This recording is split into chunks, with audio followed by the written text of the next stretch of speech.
Hello everyone, welcome to Learning science.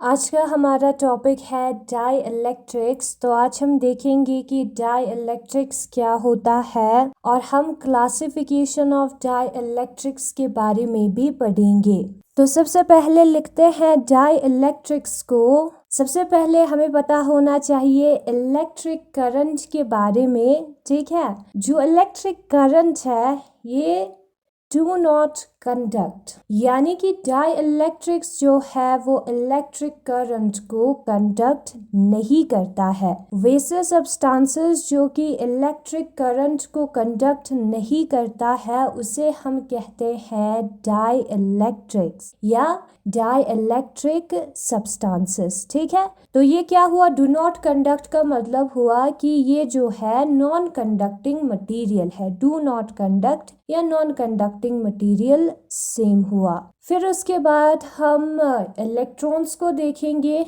Die electric substances में electrons कैसे होता है, do not have. Dielectric substances के अंदर इलेक्ट्रॉन्स नहीं होता है। क्या ये पॉसिबल है? ये पॉसिबल नहीं है क्योंकि हर सब्सटेंस में एटम होता है और एटम में इलेक्ट्रॉन्स भी होता है। तो क्या नहीं होता है डाई इलेक्ट्रिक सब्सटेंसेस में? फ्री इलेक्ट्रॉन, ठीक है। मेटल में फ्री इलेक्ट्रॉन होता है जिसके मूवमेंट की वजह से इलेक्ट्रिक करंट हमें मिलता है। डाई इलेक्ट्रिक्स में ऐसा नहीं होता, जस्ट लाइक इंसुलेटर्स की तरह।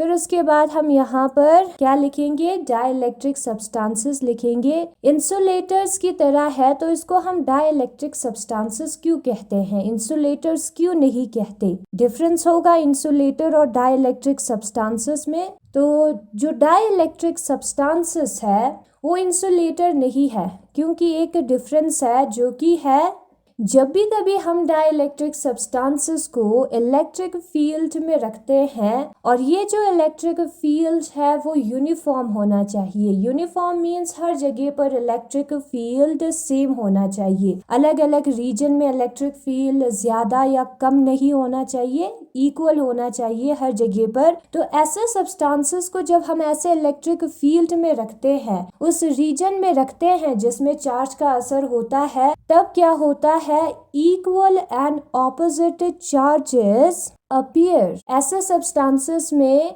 इक्वल और ऑपोजिट चार्जेस जो है वो अपीयर होता है on opposite faces of the substance. इस सब्सटेंस के ऑपोजिट फेजेस पर, फेज होता है सब्सटेंस का आगे वाला फेज, पीछे वाला फेज, अलग अलग फेजेस पर चार्जेस डेवलप होता है और उन्हीं चार्जेस को हम क्या कहते हैं, इंड्यूस्ड चार्जेस कहते हैं, क्योंकि ये इलेक्ट्रिक फील्ड की वजह से आया है। और इसी चार्जेस के वजह से ये क्या करते हैं, ये ट्रांसमिट करते हैं इलेक्ट्रिक इफेक्ट को। ये ट्रांसमिट करते हैं इलेक्ट्रिक इफेक्ट को विदाउट कंडक्टिंग। यहाँ पर इलेक्ट्रॉन्स तो ट्रांसफर नहीं होता, बट स्टिल ये इलेक्ट्रिक इफेक्ट दिखाते हैं, इसलिए ये जो है इंसुलेटर से डिफरेंट है। अगर हम डाई इलेक्ट्रिक सब्सटेंसेस के रेजिस्टिविटी के बारे में बात करें तो इनका जो रेजिस्टिविटी होता है वो बहुत ही हाई होता है। और किस रेंज में होता है, कितना होता है, उसका वैल्यू अप्रोक्सीमेटली 10⁻22 ओम मीटर होता है। ओम मीटर रेजिस्टिविटी का यूनिट है। डाई इलेक्ट्रिक सब्सटेंसेस के कुछ एग्जाम्पल हम कंसिडर करेंगे, जिसमें एयर आता है जो कि कंडक्ट नहीं करता, उसके अंदर फ्री इलेक्ट्रॉन्स नहीं होता, लेकिन जब हम उसको इलेक्ट्रिक फील्ड में रखते हैं तो उस पे इंड्यूस्ड चार्जेस आता है, इक्वल और ऑपोजिट चार्जेस आता है। इक्वल मींस नंबर इक्वल होगा, प्लस और माइनस चार्जेस यहाँ पर क्रिएट होता है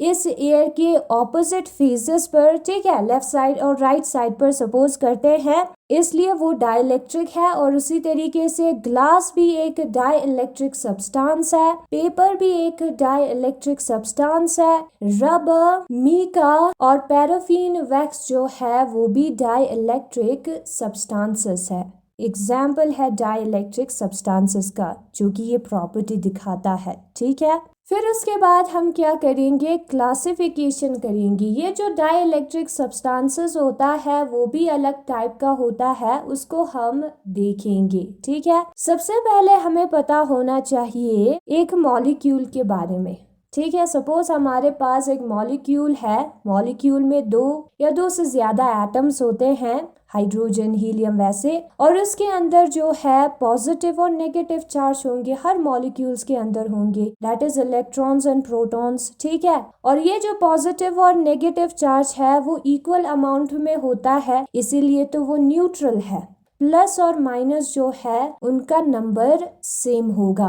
ये हमें समझ में आया। अब ये जो मॉलिक्यूल है उसमें एक ऐसा प्लेस होता है, एक ऐसा पॉइंट होता है जहां पर पूरा प्लस चार्ज जो है वो जमा होता है। हमने पहले पढ़ा मॉलिक्यूल के अंदर प्लस और माइनस चार्ज होता है इक्वल अमाउंट में, यानी कि इक्वल नंबर में। अब ये जो प्लस चार्ज है इस मॉलिक्यूल के किसी जगह पर पूरी तरीके से क्या होगा, कंसंट्रेटेड होगा, जमा होगा, और उसी पोजीशन को, उसी पॉइंट को हम क्या कहते हैं, centre of gravity of positive charge कहते हैं इस पोजीशन को। और उसी तरीके से इसी मॉलिक्यूल में एक रीजन होगा, एक पॉइंट होगा जहां पर पूरा नेगेटिव चार्ज कंसंट्रेटेड होगा, पूरा नेगेटिव चार्ज, जितने भी माइनस चार्ज है इस मॉलिक्यूल के अंदर वो जमा होंगे। ठीक है, इस पॉइंट पर है, हम सपोज करते हैं, तो इसको हम क्या कहेंगे, इस पॉइंट को हम कहेंगे centre of gravity of negative charge. ठीक है, तो लिखते हैं centre of gravity of negative charge. इतना समझ में आया ना। हम क्लासिफिकेशन को देखेंगे। ठीक है, इसी बेसिस पर क्लासिफाई किया है हमने पोलर मॉलिक्यूल्स और नॉन पोलर मॉलिक्यूल्स को। मॉलिक्यूल्स को 2 टाइप में क्लासिफाई किया है इसी बेसिस पर जो अभी हमने समझा है। एक है पोलर और दूसरा है नॉन पोलर। अब पोलर मॉलिक्यूल्स में क्या होगा, पोलर मॉलिक्यूल्स में जो सेंटर ऑफ ग्रेविटी है पॉजिटिव चार्ज का और जो सेंटर ऑफ ग्रेविटी है नेगेटिव चार्ज का, वो 2 अलग जगह पर प्रेजेंट होगी। ठीक है, do not coincide. Coincide means एक ही पॉइंट पर दोनों प्रेजेंट नहीं होगा, दोनों अलग अलग जगह पर प्रेजेंट होंगे, सेम पोजीशन पर, सेम पॉइंट पर प्रेजेंट नहीं होगा, यानी कि पोल्स क्रिएट होंगे। तो उनको हम कहेंगे पोलर मॉलिक्यूल्स, जिसमें centre of gravity of positive charge और नेगेटिव चार्ज कोइंसाइड नहीं करता है। एग्जाम्पल में water, carbon dioxide, NH3, HCl आता है। H यहाँ पर पॉजिटिव है, Cl यहाँ पर नेगेटिव है, उनका जो सेंटर ऑफ ग्रेविटी है वो अलग अलग जगह पर प्रेजेंट होगा, पोल्स क्रिएट होंगे। तो dielectric substances, dielectric substances means वो एक सब्सटेंस है जो कि मॉलिक्यूल से बने हुए होंगे। अगर वो पोलर मॉलिक्यूल से बने हुए हैं, इस टाइप ऑफ मॉलिक्यूल से बने हुए हैं, तो उन डाइइलेक्ट्रिक सब्सटेंसेस को हम क्या कहेंगे, पोलर डाइइलेक्ट्रिक्स कहेंगे। सिंपल। ना हम नॉन पोलर को देखते हैं। नॉन पोलर में क्या होगा, जो सेंटर ऑफ ग्रेविटी होगा पॉजिटिव चार्ज का और जो सेंटर ऑफ ग्रेविटी होगा नेगेटिव चार्ज का, वो दोनों कोइंसाइड करेंगे।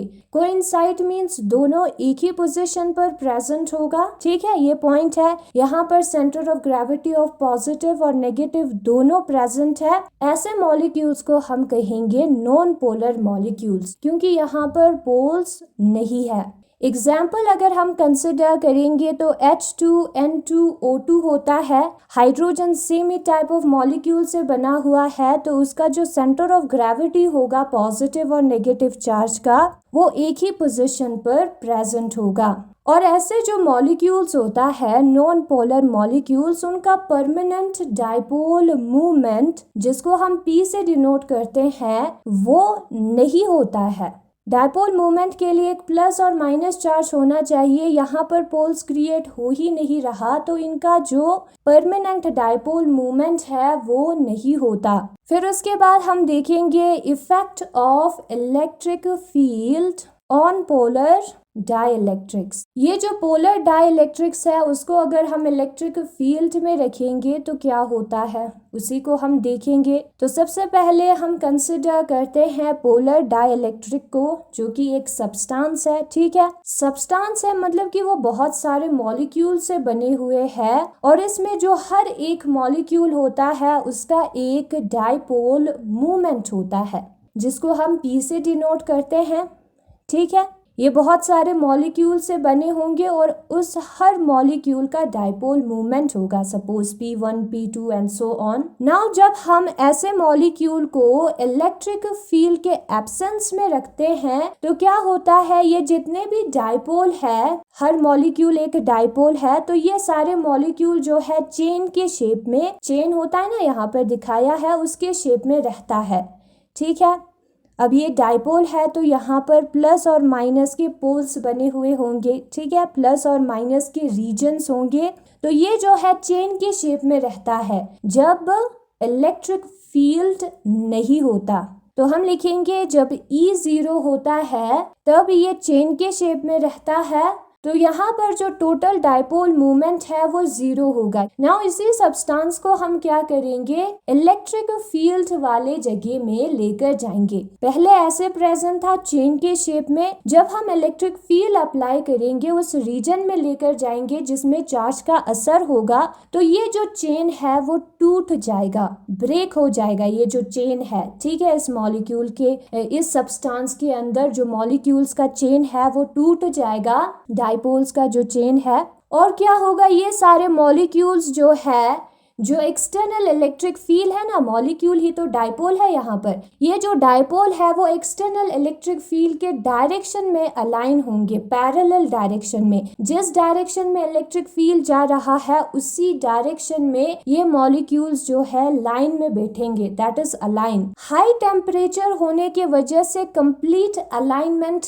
नहीं होगा, यानी कि कंप्लीटली एक सीधा लाइन में ये मॉलिक्यूल्स नहीं होंगे, क्योंकि टेम्परेचर हाई होगा जिसके वजह से उनके पास ज्यादा एनर्जी होगी और इलेक्ट्रिक फील्ड जो है उनको मोड़ नहीं पाएगा। लेकिन अगर हमारा इलेक्ट्रिक फील्ड हाई है और ये जो टेम्परेचर है वो कम है, तब कंप्लीट अलाइनमेंट, कंप्लीटली सीधा लाइन में ये मॉलिक्यूल्स रहेंगे, ये डाइपोल्स रहेंगे, तभी ये पॉसिबल हो सकता है। ये हमारा इफेक्ट हुआ पोलर मॉलिक्यूल्स पर इलेक्ट्रिक फील्ड का। नाउ हम जो नॉन पोलर मॉलिक्यूल्स है, जिसपे पॉजिटिव और नेगेटिव के पोल्स नहीं है, अलग अलग जगह नहीं है, उधर क्या होता है इलेक्ट्रिक फील्ड का असर, उसको देखेंगे। सबसे पहले इलेक्ट्रिक फील्ड के एब्सेंस में ये जो नॉन पोलर मॉलिक्यूल है वो कैसे होगा, ऐसे होगा। यहाँ पर प्लस और माइनस दोनों सेंटर पे प्रेजेंट होंगे। क्यों सेंटर पे होंगे, क्योंकि वो कोइंसाइड करता है। ठीक है, नाउ अगर हम इसको इलेक्ट्रिक फील्ड में रखेंगे तो क्या होगा, ये जो प्लस चार्ज है उसको इलेक्ट्रिक फील्ड के डायरेक्शन में फोर्स मिलेगा, जिसकी वजह से वो आगे की तरफ चला जाएगा,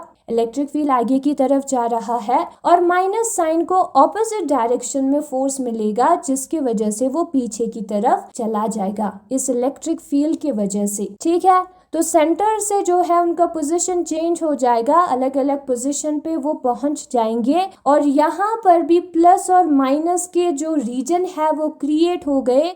इसको हम कहेंगे टेम्परेरी पोलर कैरेक्टर। यहाँ पर भी पोल्स क्रिएट हुए हैं। ठीक है, और ये जो चार्ज प्रोड्यूस हुआ है इस इलेक्ट्रिक फील्ड के वजह से मॉलिक्यूल के अंदर, उसी को हम क्या कहेंगे, इंड्यूस डाइपोल कहेंगे। ये पहले से नहीं था, बाद में आया, प्रोड्यूस हुआ, इंड्यूस हुआ, इसलिए उसको हम इंड्यूस डाइपोल कहेंगे। और इसका जो डाइपोल मूवमेंट होगा, अब यहाँ पर चार्ज है तो उसका डाइपोल मूवमेंट भी आएगा, उसको हम कहेंगे इंड्यूस डाइपोल मूवमेंट। ये इलेक्ट्रिक फील्ड के वजह से आया है ना। अगर हम इस फील्ड को हटा देंगे तो वो पहले वाले पोजीशन में वापस आ जाएगा, नॉन पोलर वो बन जाएगा इस सब्सटेंस के अंदर जो मॉलिक्यूल है, इसलिए उसको हमने कहा है टेम्परेरी।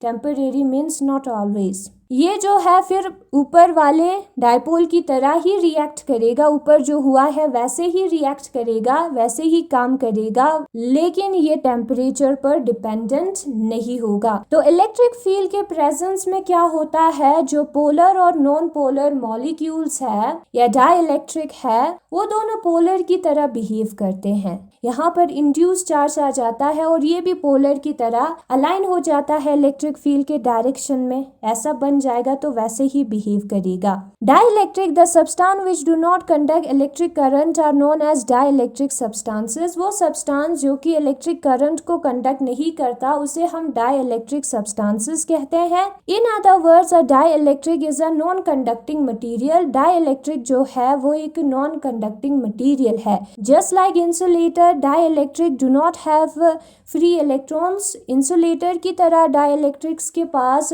फ्री इलेक्ट्रॉन्स नहीं होता है, ठीक है, फ्री इलेक्ट्रॉन्स नहीं होता है। बट व्हेन दीज सब्सटेंसेस और material are placed in a uniform external field, लेकिन जब हम इन सब्सटेंसेस को या मटेरियल को एक यूनिफॉर्म एक्सटर्नल फील्ड में रखते हैं, than equal and opposite charges call induced charges appear on the opposite phases of the substance. फिर इक्वल और ऑपोजिट चार्ज जो है अपीयर होता है, जिसको हम इंड्यूस्ड चार्जेस कहते हैं इस सब्सटेंस के ऑपोजिट फेजेस पर, यानी कि डाइलेक्ट्रिक के ऑपोजिट फेजेस पर। Therefore dielectric can transmit electric effect. इसलिए जो डाइलेक्ट्रिक है वो इलेक्ट्रिक इफेक्ट दिखाता है, चार्ज वाला इफेक्ट दिखाता है विदाउट कंडक्टिंग। और जो रेजिस्टिविटी होता है डाइलेक्ट्रिक का वो बहुत ही हाई होता है, ऑर्डर उसका होता है 10⁻22 ओम मीटर। डाइलेक्ट्रिक्स के एग्जाम्पल में air, glass, paper, rubber, mica, paraffin, wax आता है, ठीक है। ये एग्जाम्पल है डाइलेक्ट्रिक्स का, एयर, ग्लास, पेपर,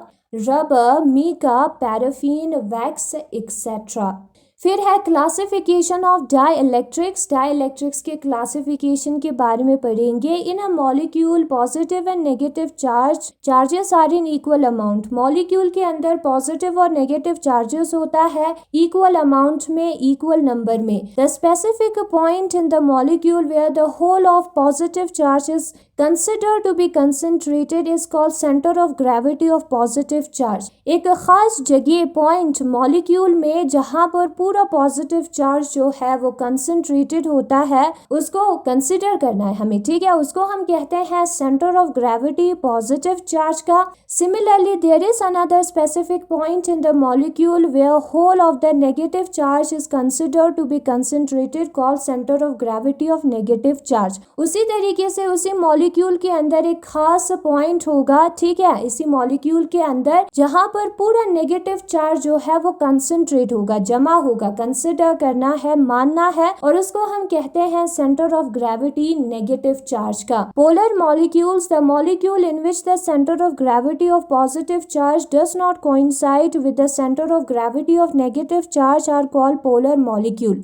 वो मॉलिक्यूल्स जिसमें जो सेंटर ऑफ ग्रेविटी होता है पॉजिटिव चार्ज का वो कोइंसाइड नहीं करता है, सेम पोजीशन पर नहीं होता है नेगेटिव चार्ज के सेंटर ऑफ ग्रेविटी से, उसको हम पोलर मॉलिक्यूल्स कहते हैं, जिसमें water, carbon dioxide, NH3, HCl होता है, ठीक है। वो पोलर मॉलिक्यूल्स के एग्जाम्पल है। Dielectric consisting of polar molecule is called polar dielectric. Dielectric यानी कि वो सब्सटेंस जिसमें पोलर मॉलिक्यूल्स होंगे उनको हम कहेंगे पोलर डाइलेक्ट्रिक। डाइलेक्ट्रिक सब्सटेंसेस जो पोलर मॉलिक्यूल से बना है।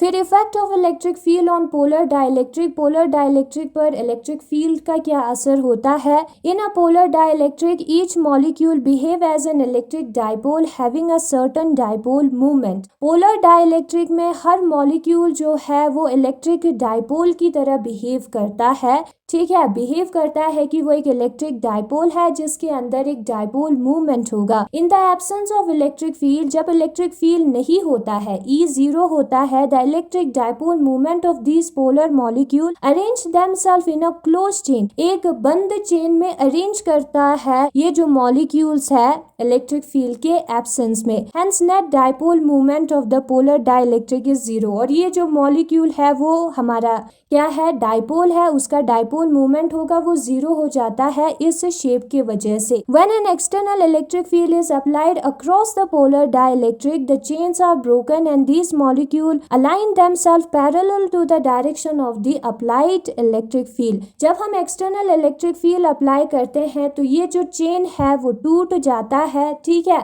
और ये जो मॉलिक्यूल है वो लाइन में आ जाता है जो कि पैरेलल होगा इलेक्ट्रिक फील्ड के डायरेक्शन में, यानी कि जिस डायरेक्शन में इलेक्ट्रिक फील्ड जा रहे हैं उसी डायरेक्शन में ये लोग लाइन में बैठ जाते हैं, ठीक है।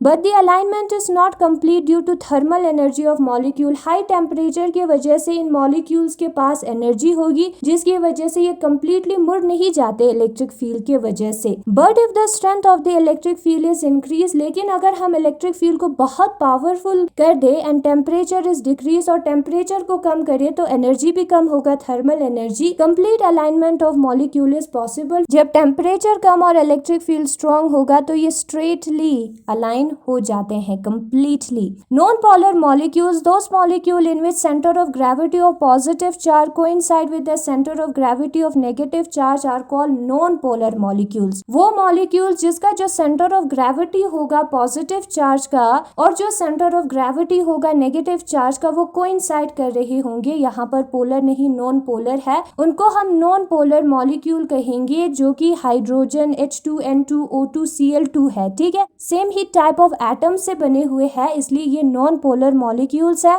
नॉन पोलर मॉलिक्यूल्स का परमानेंट डाइपोल मूवमेंट P जो है नहीं होता। अब इलेक्ट्रिक फील्ड का क्या असर होता है नॉन पोलर मॉलिक्यूल पर, उसको हम देखेंगे, जिसको हम इंड्यूस डाइपोल भी कहते हैं इस प्रोसेस को। ठीक है, when an electric field is applied across a non polar molecule, जब हम इलेक्ट्रिक फील्ड अप्लाई करते हैं नॉन पोलर मॉलिक्यूल पर, the positive charge experience a force in the direction of applied electric field and negative charge experience a force in the opposite direction. तो जो positive charge होता है उसको force मिलता है, उसको धक्का देता है इलेक्ट्रिक फील्ड डायरेक्शन में, कोई फोर्स इलेक्ट्रिक फील्ड की वजह से होगा वो फोर्स, और जो नेगेटिव डायरेक्शन है उसको ऑपोजिट डायरेक्शन में, नेगेटिव चार्ज है उसको ऑपोजिट डायरेक्शन में धक्का मिलता है। तो जो नेगेटिव और पॉजिटिव चार्ज का सेंटर है उनका डिस्प्लेसमेंट होता है और जो मॉलिक्यूल है वो पोलर कैरेक्टर का बन जाता है, पोल्स क्रिएट हो जाता है, प्लस और नेगेटिव, प्लस और माइनस चार्ज का रीजन क्रिएट हो जाता है, और ऐसे मॉलिक्यूल को हम क्या कहते हैं, इंड्यूस डाइपोल कहते हैं, और इसके डाइपोल मूवमेंट को इंड्यूस डाइपोल मूवमेंट कहते हैं। जब भी हमारे पास एक प्लस और माइनस चार्ज होता है और उनके बीच में कोई डिस्टेंस होता है तो उसका हमें डाइपोल मूवमेंट मिलता है, जिसका फॉर्मूला यहाँ पर दिया है। तो इसका भी हमें मिलेगा 2L जो है वो डिस्टेंस है इन दोनों चार्जेस के, इन दोनों पोल्स के बीच में। ठीक है, तो इंड्यूस डाइपोल मूवमेंट हमें मिलता है, इंड्यूस मींस प्रोड्यूस हुआ इलेक्ट्रिक फील्ड के वजह से। ठीक है, when the electric field is removed the induce electric dipole movement disappear. जब हम इलेक्ट्रिक फील्ड को हटाते हैं तो जो इंड्यूस डाइपोल मूवमेंट है, ये जो क्रिएट हुआ है वो डिसअपीयर हो जाता है and molecule again becomes non polar, और मॉलिक्यूल फिर से दोबारा नॉन पोलर बन जाता है। The alignment is proportional to the strength. ऐसे ही अलाइन होता है हमारा मॉलिक्यूल, और ये जो है इलेक्ट्रिक फील्ड के स्ट्रेंथ पर डिपेंड होगा, but almost independent of the temperature of the dielectric. लेकिन इसका टेम्परेचर पे, इसका टेम्परेचर से कुछ लेना देना नहीं होगा। तो हमें क्या पता चला, हमें पता चला कि जब भी कभी हम एक्सटर्नल इलेक्ट्रिक फील्ड अप्लाई करते हैं पोलर और नॉन पोलर मॉलिक्यूल्स दोनों पर, वो पोलर की तरह बिहेव करता है। यहाँ पर भी तो पोल क्रिएट हो गए। ठीक है, तो वही है आज का टॉपिक, और इसको हम इंड्यूस कहते हैं। पोल क्रिएट होने के बाद ऊपर की तरह ही बिहेव करेगा।